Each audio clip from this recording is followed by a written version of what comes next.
नमस्कार। आप सभी का एक बार फिर से स्वागत है हमारे चैनल भक्ति सागर में। आज सुनेंगे निर्जला एकादशी की व्रत कथा और साथ में ये भी जानेंगे कि 2025 में कब है निर्जला एकादशी व्रत। व्रत को कैसे रखा जाता है, व्रत करने की संपूर्ण विधि क्या है। एकादशी का व्रत हिंदुओं में सबसे अधिक महत्वपूर्ण माना जाता है। वर्ष में 24 एकादशियों में ज्येष्ठ शुक्ल पक्ष की एकादशी सबसे बढ़कर फल देने वाली समझी जाती है, क्योंकि इस एक एकादशी का व्रत रखने से पूरे साल की सभी एकादशियों का फल आपको प्राप्त होता है। इसे पांडव या भीमसेन एकादशी के नाम से भी जाना जाता है।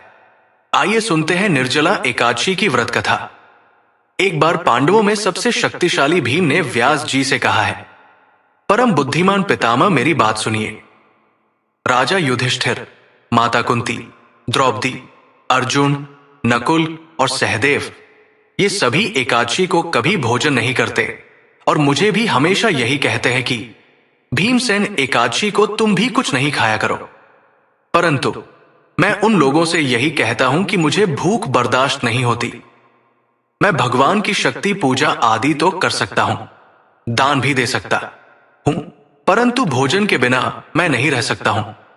इस पर व्यास जी ने कहा है, भीमसेन, यदि तुम नरक को बुरा और स्वर्ग को अच्छा समझते हो तो हर महीने की दोनों एकादशियों को अन्न मत खाया करो। भीम ने कहा है, हे पितामह, मैं तो पहले ही चुका हूं, मैं भूख सहन नहीं कर सकता। यदि वर्ष भर में कोई एक व्रत हो तो मैं उसे रख सकता हूं, क्योंकि मेरे पेट में व्रत नाम वाली अग्नि है। उसे मैं भोजन करके ही शांत कर सकता हूं। भोजन करने से वो शांत रहती है। इसलिए पूरा उपवास तो क्या, एक समय भी बिना भोजन के रहना मेरे लिए बहुत कठिन है। इसलिए आप मुझे कोई ऐसा व्रत बताइए जो वर्ष में केवल एक ही बार करना पड़े और मुझे स्वर्ग की प्राप्ति हो जाए।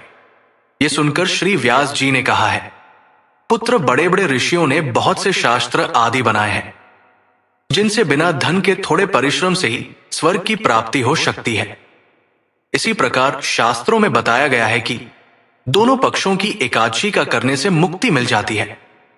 श्री व्यास जी के वचन सुनकर भीमसेन नरक में जाने के नाम से भयभीत हो गए और कहने लगे, अब क्या करूं?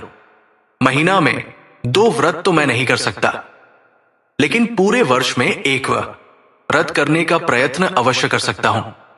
इसलिए पूरे वर्ष में कोई एक दिन व्रत करने से मेरी मुक्ति हो जाए, ऐसा कोई व्रत बताइए। यह सुनकर श्री व्यास जी कहने लगे कि वृषभ और मिथुन की संक्रांति के बीच ज्येष्ठ मास के शुक्ला पक्ष की जो एकादशी आती है उसका नाम निर्जला है। तुम उस एकादशी का व्रत करो। इस एकादशी के व्रत में स्नान और आचमन के सिवा जल वर्जित है। आचमन में 6 माह से अधिक जल नहीं होना चाहिए, अन्यथा वे मद्यपान जैसा हो जाता है। इस दिन भोजन भी नहीं करना चाहिए, क्योंकि भोजन करने से व्रत नष्ट हो जाता है। यदि निर्जला एकादशी के सूर्योदय से लेकर द्वादशी के सूर्योदय तक अगर कोई जल ग्रहण ना करे तो उसे सारे एकादशियों के व्रत का फल प्राप्त हो जाता है।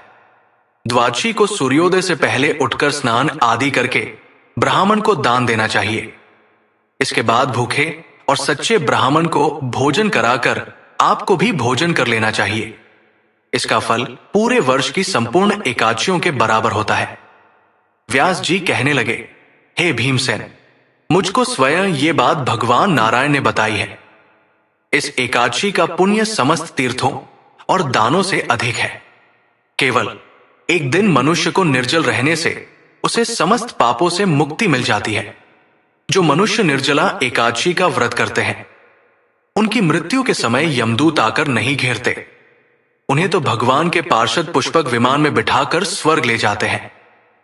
आत संसार में सबसे श्रेष्ठ निर्जला एकादशी का व्रत है। इसलिए पूरे यत्न के साथ इस व्रत को करना चाहिए। उस दिन ओम नमो भगवते वासुदेवाय मंत्र का उच्चारण करना चाहिए और हो सके तो गोदान भी अवश्य करना चाहिए। इस प्रकार श्री व्यास जी की आज्ञा अनुसार भीमसेन ने इस व्रत को किया। इसलिए इस एकादशी को भीमसेन या पांडव एकादशी भी कहा जाता है। निर्जला व्रत करने से पूर्व भगवान से प्रार्थना करें कि हे भगवान, आज मैं निर्जला व्रत करता हूं। दूसरे दिन भोजन करूंगा। मैं इस व्रत को श्रद्धा पूर्वक करूंगा। आता आपकी कृपा से मेरे सभी पाप नष्ट हो जाए। इस दिन जल से भरा हुआ एक घड़ा वस्त्र से ढककर दान करना चाहिए। जो लोग इस दिन यज्ञ आदि करते हैं उनका फल तो वर्णन ही नहीं किया जा सकता। इस एकादशी के व्रत से मनुष्य विष्णु लोक को प्राप्त होता है। जो मनुष्य इस दिन अन्न खाता है वो चांडाल के समान है। वे अंत में नरक में जाते हैं। जिसने निर्जला एकादशी का व्रत किया है, चाहे वो ब्रह्मा हत्यारा हो, मदिरापान करता हो, चोरी करता हो या गुरु के साथ द्वेष करता हो, इस व्रत के प्रभाव से वो स्वर्ग जाता है। श्री व्यास जी ने कहा, जो पुरुष या स्त्री इस व्रत को श्रद्धा पूर्वक करते हैं उन्हें सबसे पहले भगवान का पूजन करना चाहिए, फिर गोदान करना चाहिए और उसके बाद ब्राह्मण को मिष्ठान भी दक्षिणा देनी चाहिए। इसके बाद जल से भरे कलश का दान अवश्य करना चाहिए। निर्जला एकादशी के दिन अन्न, वस्त्र और जूते आदि का दान भी करना चाहिए। जो मनुष्य भक्ति पूर्वक इस कथा को पढ़ते या सुनते हैं उन्हें निश्चय ही स्वर्ग की प्रताप होती है। तो ये थी निर्जला एकादशी की व्रत कथा। अब मैं आपको यह बताने जा रहा हूं कि इस वर्ष निर्जला एकादशी किस दिन है। इस वर्ष 2025 में निर्जला एकादशी का व्रत शुक्रवार 6 जून को रखा जाएगा। यह व्रत ज्येष्ठ मास के शुक्ल पक्ष की एकादशी तिथि को मनाया जाता है, जो 6 जून को रात 2:15 से शुरू होकर 7 जून को सुबह 4:02 पर समाप्त होगी।